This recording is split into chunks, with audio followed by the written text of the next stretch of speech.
¿Qué tal? Yo soy el doctor Juan Manuel González Calleros, profesor investigador de la Facultad de Ciencias de la Computación de la Benemérita Universidad Autónoma de Puebla.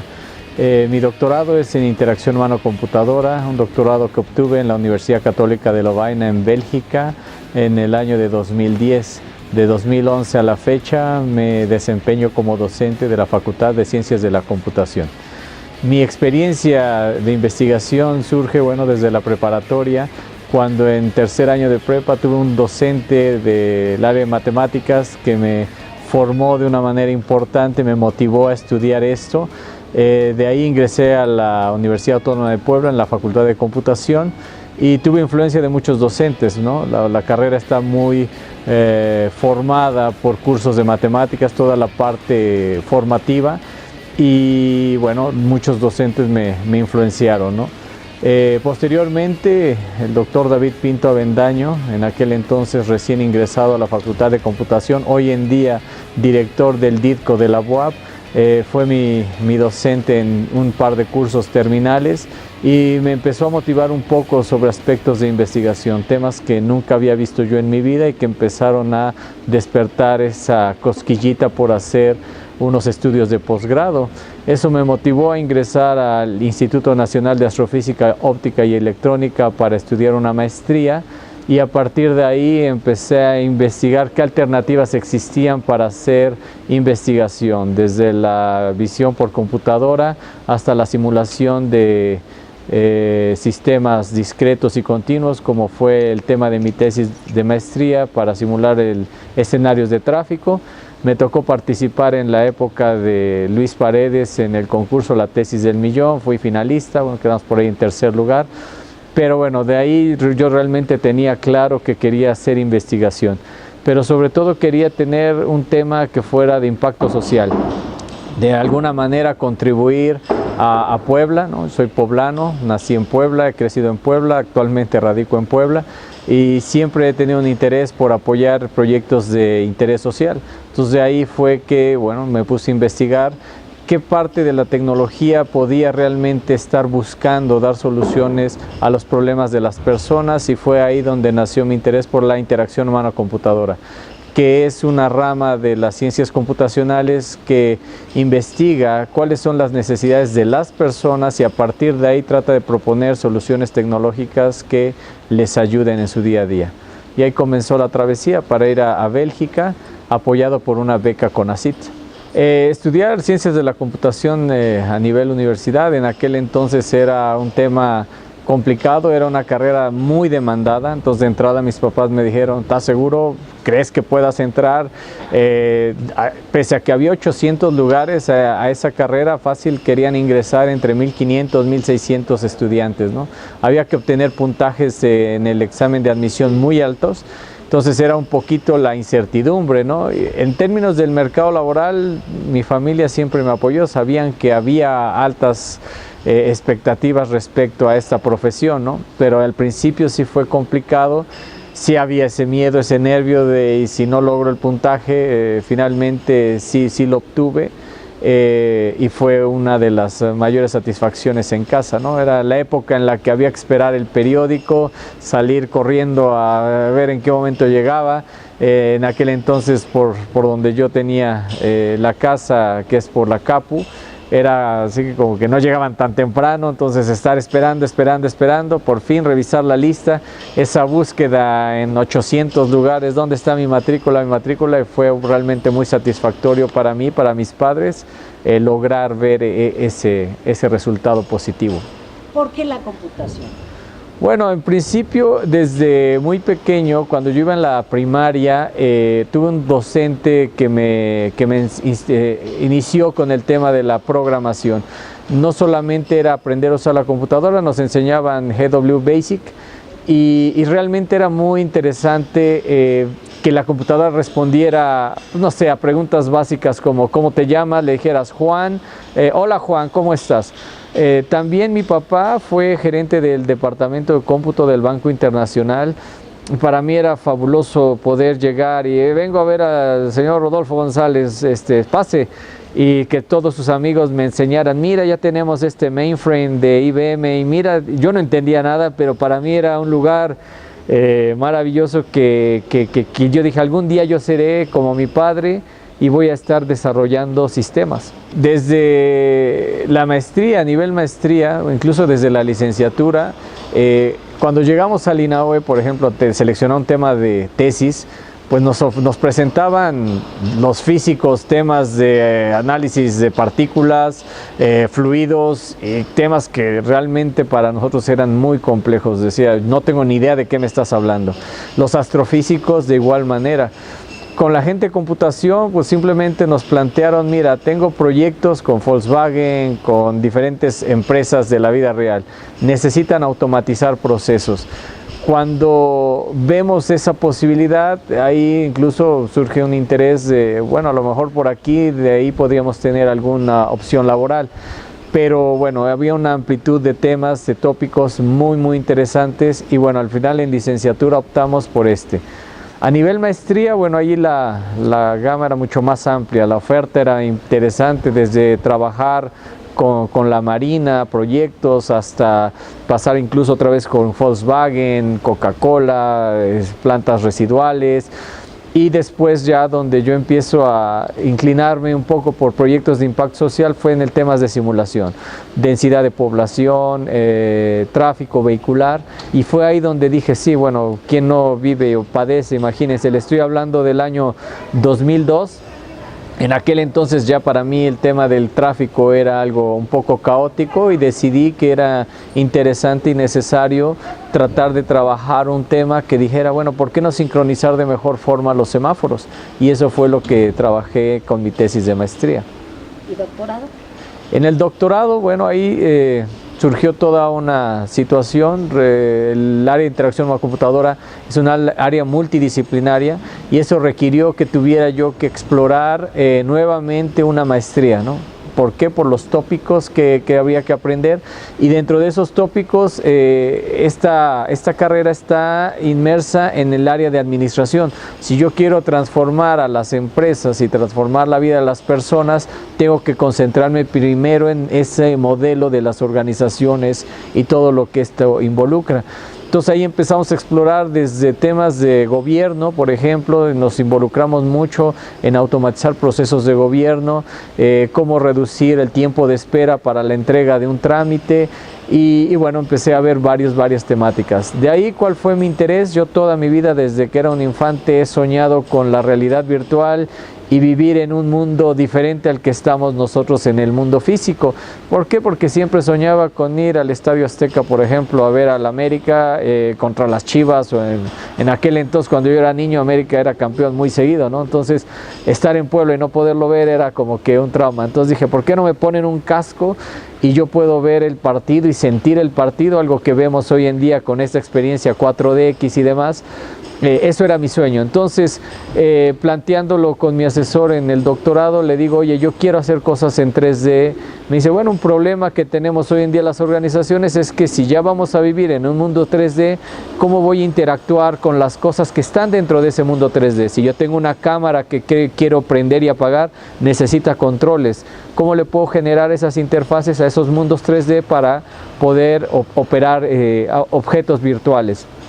Y ahí fue donde yo empecé a trabajar mi tema de investigación doctoral, y en el intermedio me tocó trabajar en un proyecto de la industria aeroespacial europea, donde lo que queríamos precisamente era en una cabina de un avión cómo poder tener interacción con los controles de manera virtual, ¿no? Entonces ahí, bueno, ese no fue mi proyecto doctoral, pero estuve en paralelo trabajando, estuve trabajando con este modelo de cabina de avión en 3 dimensiones. Un poco hablando de cómo ha cambiado mi perspectiva, no solo en lo local, sino a nivel internacional. La experiencia de estudiar en el extranjero realmente te hace valorar mucho tu país, tu familia, tu cultura, muchos aspectos. Yo tuve oportunidad incluso de quedarme a trabajar en el extranjero, pero bueno, realmente yo tengo un firme compromiso con mi país, ¿no? Ellos me becaron incluso para poder hacer esos estudios de posgrado, y bueno, yo ya acabé mi periodo, podría regresarme sin problema al extranjero a laborar, pero no, yo realmente estoy muy contento formando aquí jóvenes, hemos hecho cosas muy interesantes aquí. Creo que el cambio se puede hacer y eso aprendí desde adentro. Me llamó mucho la atención algún comentario que me hizo un investigador alemán un día por la calle. Me decía, ¿te has dado cuenta que en este país solamente hay autos alemanes? Y yo le dije, bueno, ¿y por qué será, no? Son muy buenos, ¿a poco los autos americanos yo los encuentro pues que son mejores, más amplios, más cómodos? Dice, es un tema de motivar e incentivar la economía. En Alemania somos alemanes y consumimos lo que hacemos los alemanes y es la única forma de salir adelante y por eso somos la potencia que somos actualmente. Y bueno, pues quizás es alguna forma muy simplista de ver todo este proceso, pero al final me di cuenta de que es verdad. Si nosotros entre nosotros no nos apoyamos y hacemos crecer esto, pues nadie más va a venir a decirnos, a ver, México, sal adelante, ¿no? Entonces, eso realmente, estar allá me cambió, me ayudó incluso a entender otras cosas que ellos hacen de manera correcta, entender la diferencia de qué significa invertir en investigación y desarrollo de manera efectiva, cómo es que se dan estos procesos de llegar a investigar un sistema para un avión que va a estar en el año 2100, pero que ahorita necesito invertir miles de millones de euros para poderlo sacar adelante, ¿no? Entonces, realmente esto ha sido un proceso de crecimiento constante.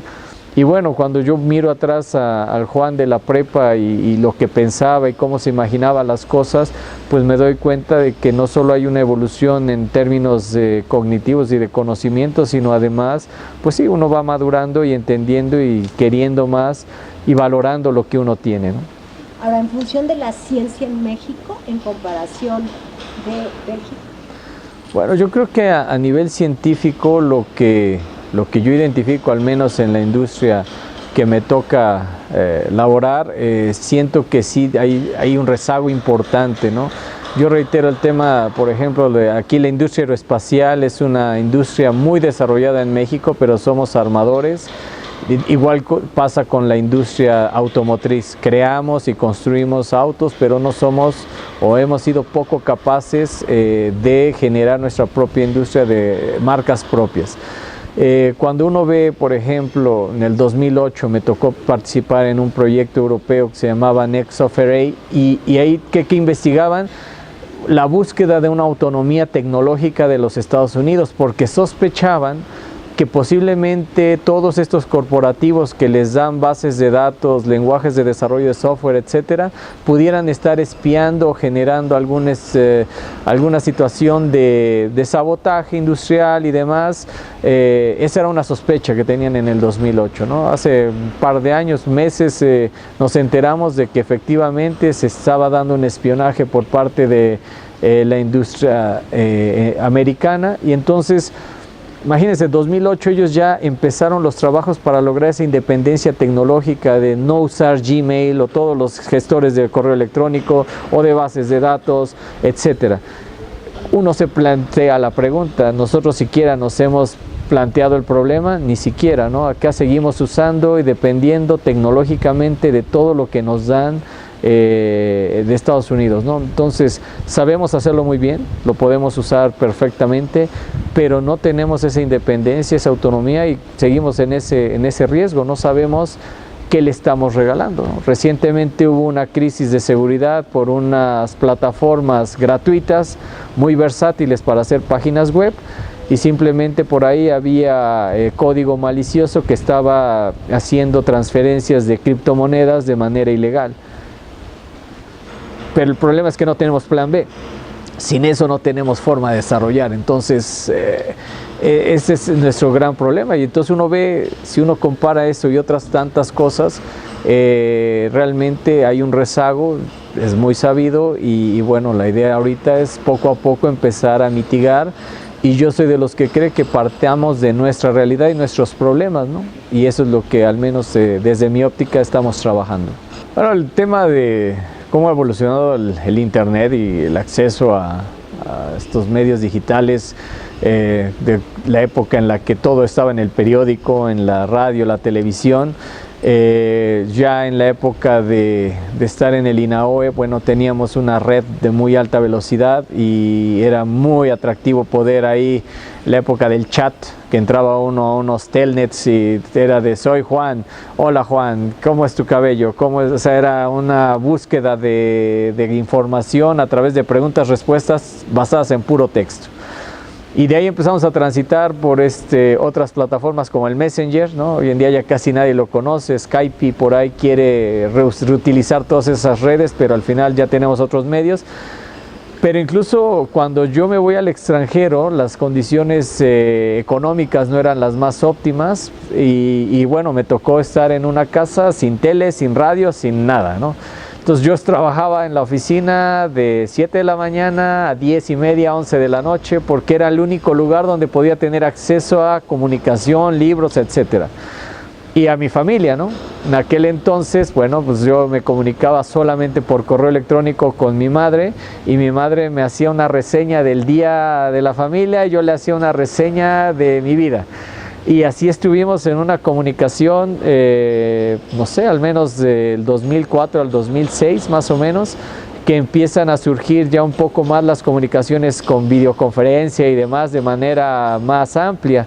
Incluso ellos en casa, mi familia y la de mi esposa, pues no tenían tampoco videocámara y era así como que, wow, vamos a comprar una webcam para platicar.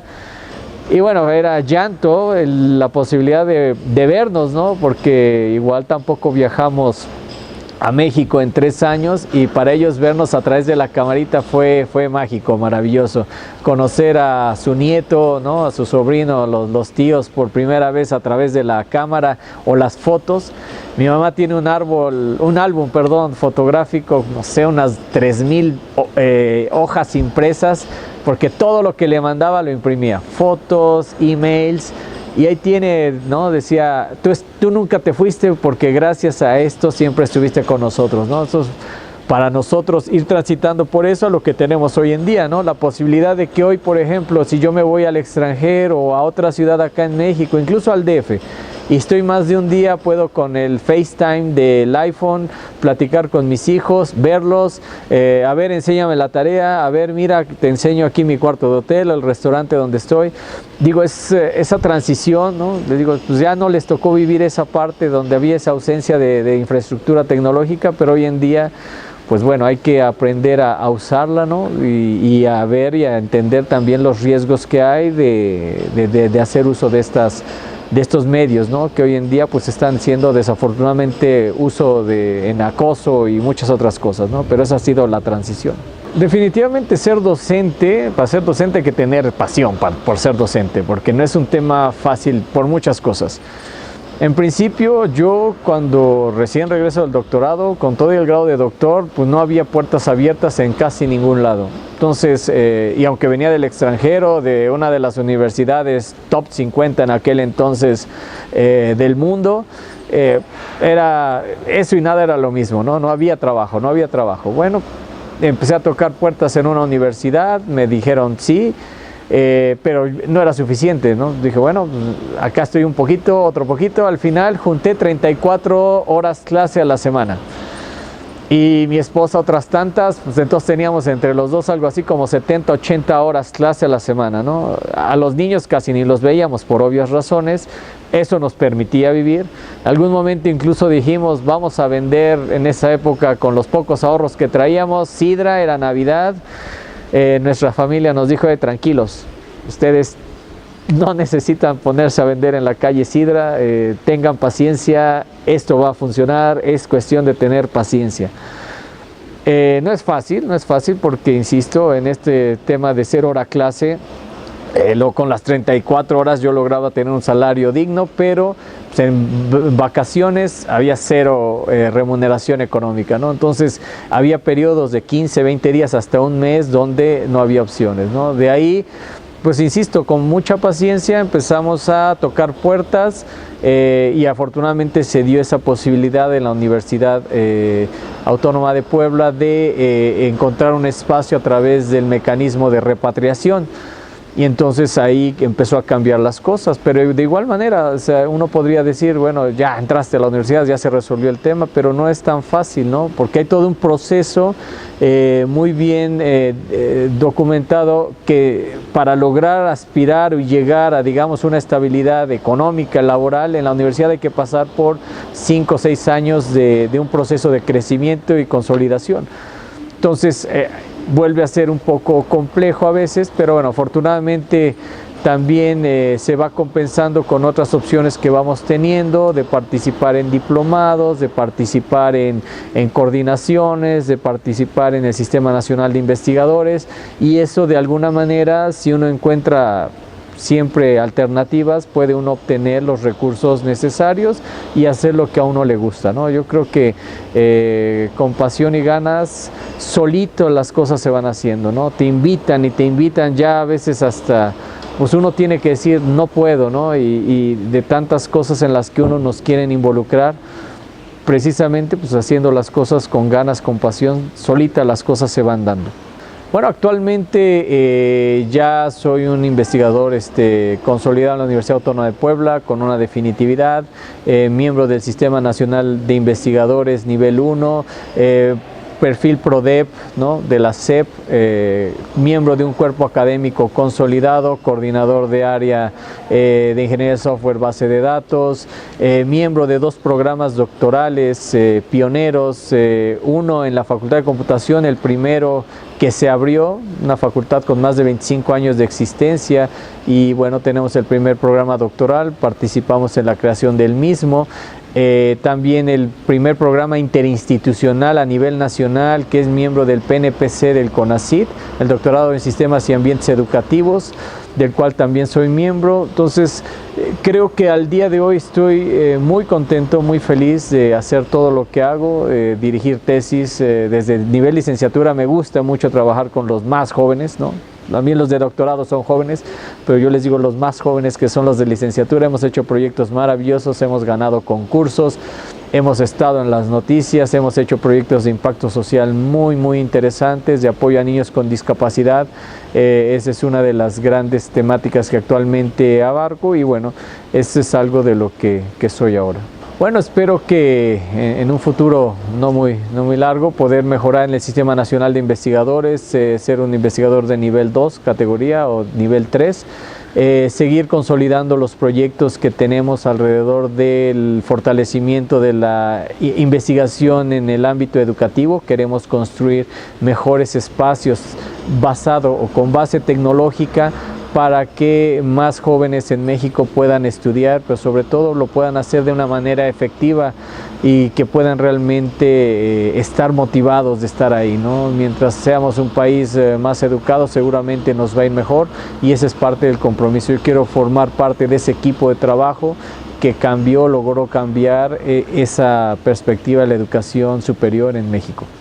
Bueno, los proyectos que he tenido oportunidad de participar que han cambiado mi vida es seguramente el de la industria aeroespacial, el simulador de tráfico, de vuelo, por muchas razones, ¿no? Desde el punto de vista tecnológico, es impresionante ver un simulador en vivo, ¿no? Un lugar que poca gente tiene acceso.